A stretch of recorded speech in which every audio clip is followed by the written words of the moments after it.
We begin with an eye on China. China has cut its key mortgage rate, slashing the 5-year loan prime rate by 25 basis points to 3.95%.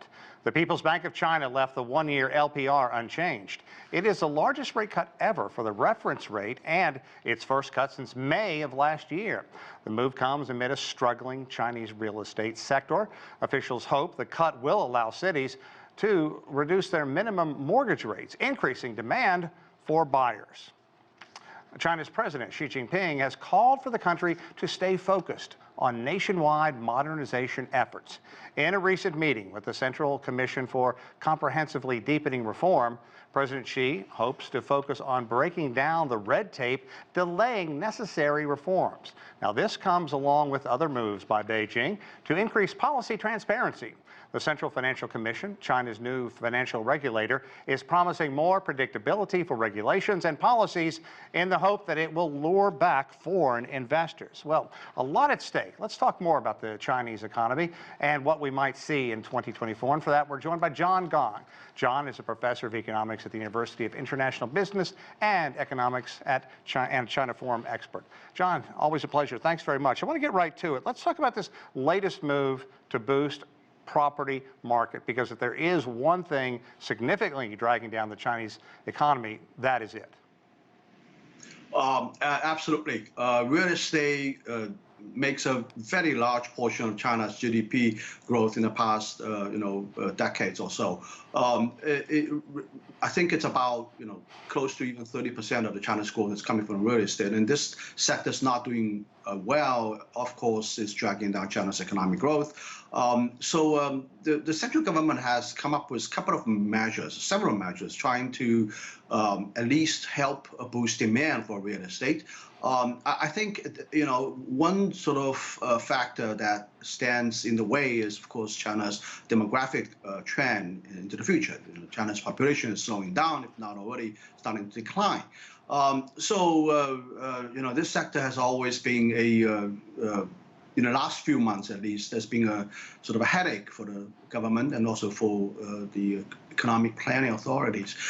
So I think, hopefully, these measures, at least the interest rate drop, the mortgage rate drop, can boost some demand. But honestly speaking, I think, this sector is not going to see much growth at all, if any growth. Interesting.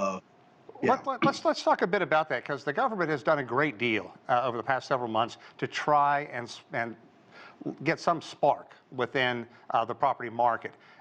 One of the things in Beijing and a number of other cities now, single individuals can buy homes, whereas before that wasn't possible. But you did talk about the birth rate, the fact that population is not growing like it once was.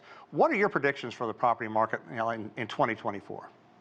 Well, first of all, let me explain all these sort of restrictive measures that have been adopted in the past.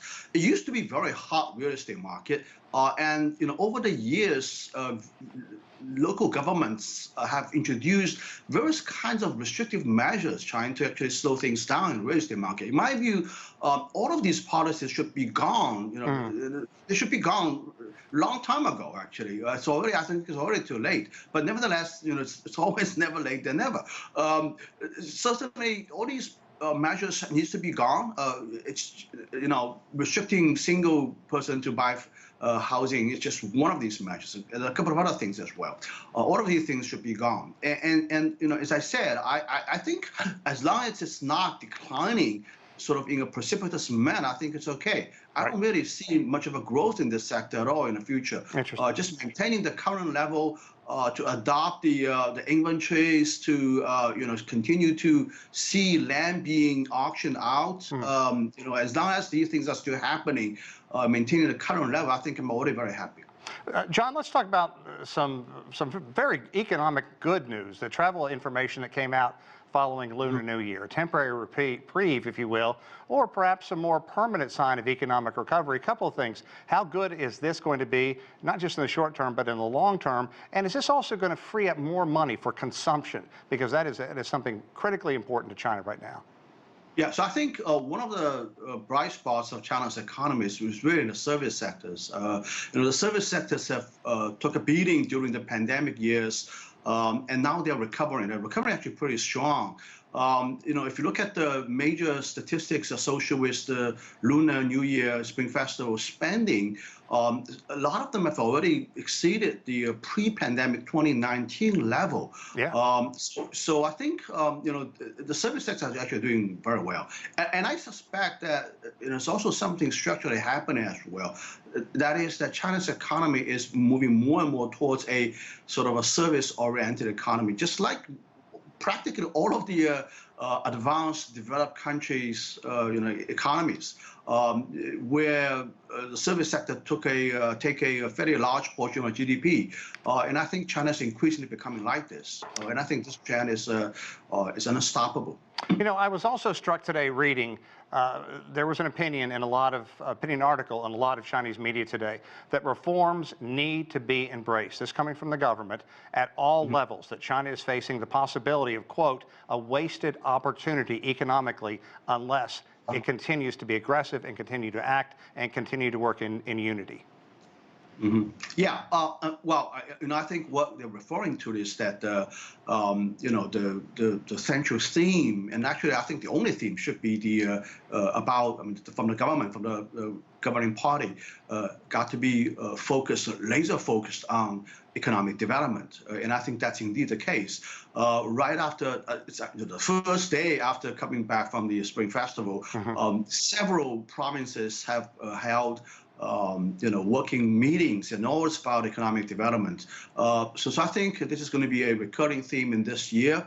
Every local government is focused on developing economy, attracting investment, beefing up confidence among the private sectors, right, among the private business communities, and all of these things. And I think this is actually the right direction. It should be done. And it should be done in a very intensive manner. And after all, I think we really this country needs about 5% growth, which is something that I would project that the central government will set as the target for this year. We need this kind of a growth to sustain, and also to avoid a lot of problems, unemployment problems, social unrest problems, poverty problems. All of these things hinge upon a decent economic growth rate, which I think is about 5%.